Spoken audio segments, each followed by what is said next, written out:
9h55, estamos de regresso e vamos então ter a nossa conversa com Paulo Nascimento, hoje sábado, 14 de maio de 2022. Anunciamos aqui que a nossa conversa estaria virada para as centralidades do nosso país, o comportamento dos moradores, como se preserva este património que ali existe para servir a todos. O património construído com dinheiro público, apesar das residências, muitas delas adquiridas por particulares, pagaram suas contas, outros nem por isso, e vive-se então um cenário que se verificou na peça anterior. Todas essas questões serão aqui analisadas por Paulo Nascimento. Muito bom dia, seja bem-vindo, Paulo. Bom dia, Mr. Francisco.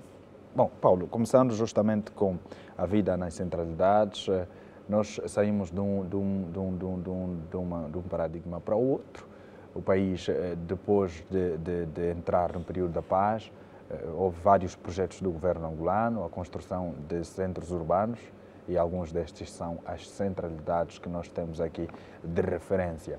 Mas a vida não é sempre um milagre, um mar de rosas, não é? Há outros aspectos que podem, de facto, interromper o bom percurso das coisas. Primeiro, como é que analisa o modo como nós encaramos hoje o conceito de centralidade? Bom, partindo do pressuposto que a centralidade vem dar maior qualidade de vida aos cidadãos, nós, enquanto cidadãos, encaramos a centralidade como uma oportunidade de sairmos de uma vicissitude para uma outra melhor.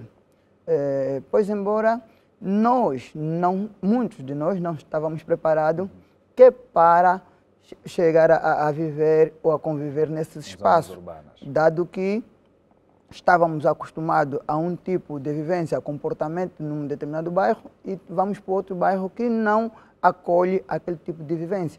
E estamos a ter situações em que estamos a levar todos os maus comportamentos para esses espaços, o que vem fazendo com que as centralidades deixem de ter o seu verdadeiro papel, porque não adequa, se ela não foi projetada nem criada para determinado tipo de comportamento. E tivemos situações em que há indivíduos que transportam para a centralidade todos os seus bens. Ou seja, se um indivíduo criava galinha, ao ir para a centralidade, não ocorreu na cabeça que a centralidade não foi criada, não foi construída ou preparada para esse tipo de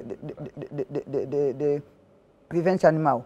E depois, falhamos aqui naquilo que é a fiscalização. Obviamente, uma fiscalização primeiro por parte das administrações e depois os próprios moradores são os primeiros fiscais do bem-estar das centralidades. Está a haver aqui uma fraca participação por parte da fiscalização e dos próprios moradores, que faz com que as centralidades não vão chegar a ter os tempos necessários ou os tempos úteis que foram feitas. Obviamente, essas centralidades, dada o seu projeto, era suposto levarem muitos anos para apresentarem problemas. Mas começamos a ver que há centralidades com menos de 15 anos já apresentarem diversos tipos de problemas, vários tipos de todas as naturezas. O que leva-nos aqui a crer que todos nós estamos, de certa forma, a contribuir negativamente para a destruição de um património que muito custou ao bolso do Estado. Olhou-se aqui justamente na questão da convivência entre pessoas. Alguns comportamentos não têm, de facto, agradado a alguns moradores. Acha que o facto de nós termos saído de uma zona para outra tem de levar também o nosso modo de conviver com as pessoas?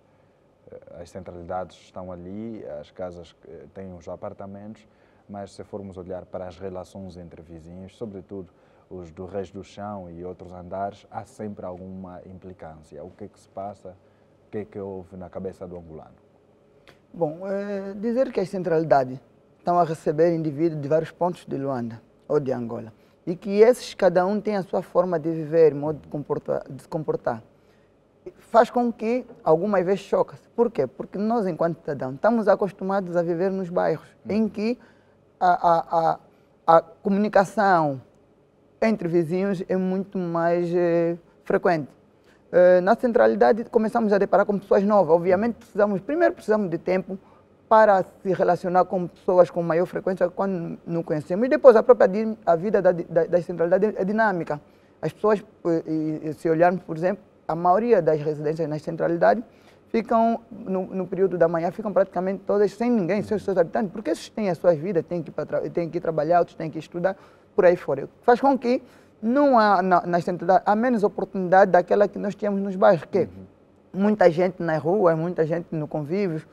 E estamos a ter essa dificuldade na centralidade. Por quê? Porque as pessoas não sabem, não prepararam-se para este tipo de situações e começa a criar mal entendimento entre os mesmos. Uns pensam que é por uma questão de ignorância, o que não é bem verdade, é que as pessoas têm as suas vidas e está provado que estamos numa altura em que o cidadão deve cada vez mais estar ocupado com boas práticas, obviamente cuidar das suas famílias, do bem-estar das suas famílias, garantir a própria sobrevivência e a sustentabilidade dos seus familiares é prioridade. Então há menos tempo de ficar parado na centralidade ou mesmo em convívio com os vizinhos. Algumas vezes até tem mais tempo para voltar e conviver com os amigos antigos e familiares, ou muitas das vezes receber os seus familiares e amigos nas suas residências, o que faz com que haja um distanciamento entre vizinhos e que nos dias de hoje é normal, porque nós estamos a viver uma realidade muito arcaica, em que perdia-se muito tempo nas ruas. Hoje, com o desenrolar da própria vida, tendo ela dinâmica, as pessoas estão muito mais preocupadas com coisas positivas, coisas boas, e nos bairros estamos a ter dificuldades em encontrar boas companhias, então as pessoas abstêm-se deste tipo de convívio. E faz muito bem para evitar situações que tivemos no passado. Está de parabéns quem assim proceder. Obviamente, sempre no sentido de respeitarmos as pessoas, cumprimentar é um princípio nosso, a educação. Hoje, para nós, o não cumprimentar o outro é falta de educação. Então, devemos manter este hábito, este comportamento, porque é típico do angolano, mas tipo, perder tempo com o que se vê hoje dentro dos bairros não se aceita nos dias de hoje. Há um outro aspecto aqui mencionado, pessoas que vêm de zonas vizinhas vão para as centralidades à procura de alimentos, à procura de outros bens, enfim, e que depois acabam por também levar a algumas atitudes desagradáveis aos moradores e em muitos casos até chegam mesmo a furtar bens ali existentes. Justifica-se muito a questão de pobreza, por isso é que há este acesso, mas parece ser um pretexto para a prática de outros atos. Não, Ilustre Afonso, a situação, por exemplo, que estamos a ver das centralidades serem invadidas por moradores dos arredores, primeiro fazemos aqui um reparo, que todas as centralidades foram construídas fora das centralidades ou das cidades, o que faz com que elas surgem em zonas meio distantes das zonas. E o pessoal que vive no arredor normalmente são de camada baixa, são pessoas com maior dificuldade financeira. Agora, essa invasão por via desses moradores vem de um lado mostrar aqui aquilo que é a fragilidade que nós ainda temos a nível de pobreza. É verdade que, se não for por via de ir pedir, é por via dos contentores. O que mostra que aqui é preciso ter coragem para assumirmos que é uma fotografia daquilo que é a pobreza que o país nessa altura vive. Não se justifica 20 anos depois do país. Em toda a sua escala ou há zonas... Não, há zonas muito mais lesadas. Por exemplo, no centro da cidade, mesmo havendo indivíduo com pobreza, mas existe maior oportunidade para se ocuparem-se. Só para vermos que na cidade, por exemplo, hoje tudo virou negócio.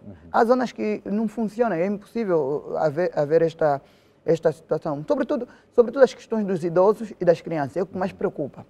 Preocupa-nos por quê? Porque qualquer sociedade, qualquer país que não olhar para as questões das suas crianças, não está preocupado com o futuro.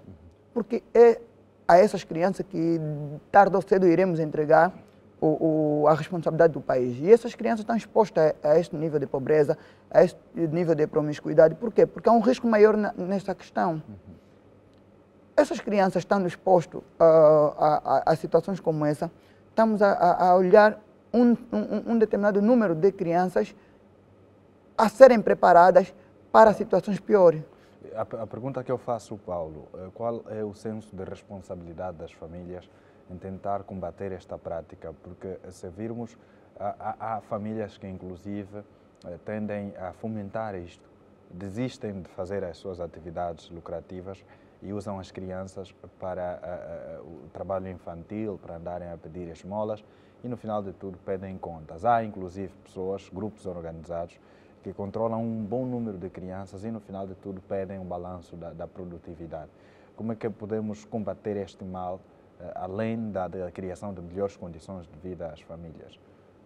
Primeiro, é preciso dizer que, a nível daquilo que é a instituição, a nível daquilo que é o Estado... Há quem o faça por vício mesmo. Não, a nível daquilo que é o próprio poder que o Estado tem. O Estado, o Executivo, tem estruturas próprias, que para situações dessas, em que crianças são expostas a essas situações, ou são exploradas ou maltratadas, o Estado tem molduras próprias que permitem que a esses tutores, a esses progenitores, lhes é retirado as crianças, sobre pena de exporem ainda mais as crianças ao perigo. Então era preciso que essas instituições viessem também a funcionar, porque se sentimos que existe uma exploração de menores, há um trabalho esforçado por parte das crianças, então o Estado deve olhar para essa situação. Temos instituições próprias, vocacionadas para esse fim. E depois, temos aqui a outra situação, que é a situação da própria responsabilização dos adultos ou dos progenitores que estão à frente desta exploração.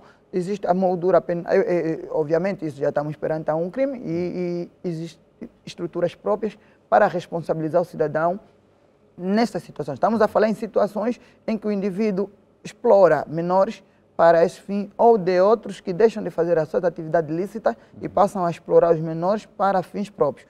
Isto, obviamente, de forma clara, estamos perante as situações criminais e as estruturas vocacionadas para tal devem impor travão para esses pontos.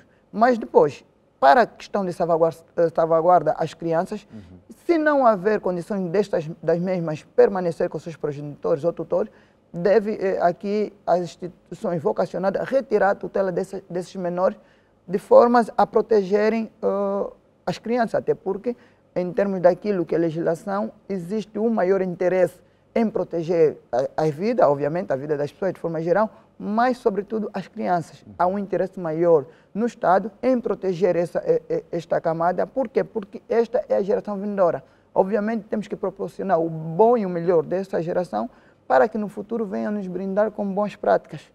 Paulo Nascimento, uma reportagem vinda da Willa, e nós podemos também aqui mostrar, e aliás é praticamente o cenário que vimos também cá em Luanda, do vandalismo que também é levado a essas centralidades. Algumas ainda não são habitadas na totalidade, há casas ainda ou há residências que ainda não estão ocupadas e malfeitores entram, partem os vidros, extraem alguns objetos para aproveitarem-se. É um comportamento, de certeza que Paulo vai confirmar que seja reprovável, mas parece ser contínuo o vandalismo pelo património público. Nós temos um bem e nós vamos lá também invadir. O que é que se passa? Bom, é preciso dizer que há aqui uma falta de consciência por parte do cidadão, porque o cidadão, ainda existe cidadão angolano capaz de vandalizar o seu próprio bem, o seu próprio patrimônio. Fruto disso, o exemplo que deu, que podia ser o beneficiado desse mesmo imóvel, mas ele acaba por furtar ou danificar o próprio bem. Mas é preciso que se tenha coragem também de chamar aqui a atenção ao Executivo, por uma questão muito simples. Por uma questão fenômeno. Se já estamos a ver, por exemplo, que há um nível elevado de criminalidade, se as residências habitadas estão a ser vandalizadas, há um assalto, estamos a ver as centralidades a sofrerem de assaltos constantes, então não se justifica. Sobretudo porque ainda não resolvemos também a situação da moradia do cidadão. Ainda existe muito o cidadão angolano à procura da casa própria. Não faz sentido que as casas, que as residências ficam fechadas há muito tempo. Por uma questão até mesmo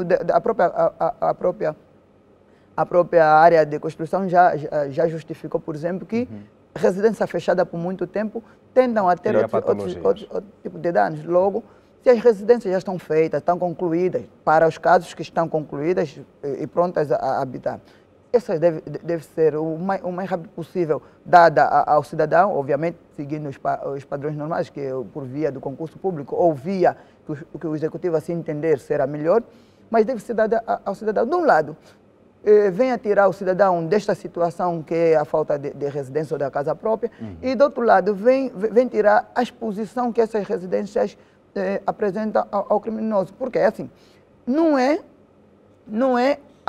era por essa via que devíamos proceder. As residências podiam estar fechadas há 20, 30 anos e não serem vandalizadas caso o cidadão tivesse consciência. Caso o nível de criminalidade não fosse tão elevada como é os dias de hoje. Mas como nós não resolvemos o problema da criminalidade, ainda temos um nível de criminalidade em alta. Obviamente, enquanto estamos a trabalhar no processo de reeducação do cidadão, de criar condições para que o cidadão venha mudando de comportamento, vamos ter que tomar outro tipo de medida. Ou seja, então, como leva tempo o combate à criminalidade, a redução em grande escala, o nível de criminalidade leva tempo, não podemos expor ainda mais objetos ou o cidadão. Para quê?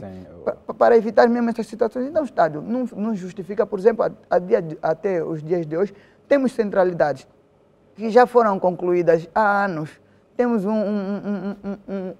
aliás, a maioria das centralidades tem espaços, tem residências já acabadas que ainda não foram dadas ao cidadão. Obviamente, o executivo deve ter um porquê para a não entrega dessas residências. Ficamos felizes, por exemplo, essa semana houve uma informação, uma notícia vinda do ministro da Habitação, penso que algo ligado à habitação, que diz que, por exemplo, na centralidade do Zango será dada, acho que dentro de 2 meses, haverá as primeiras casas.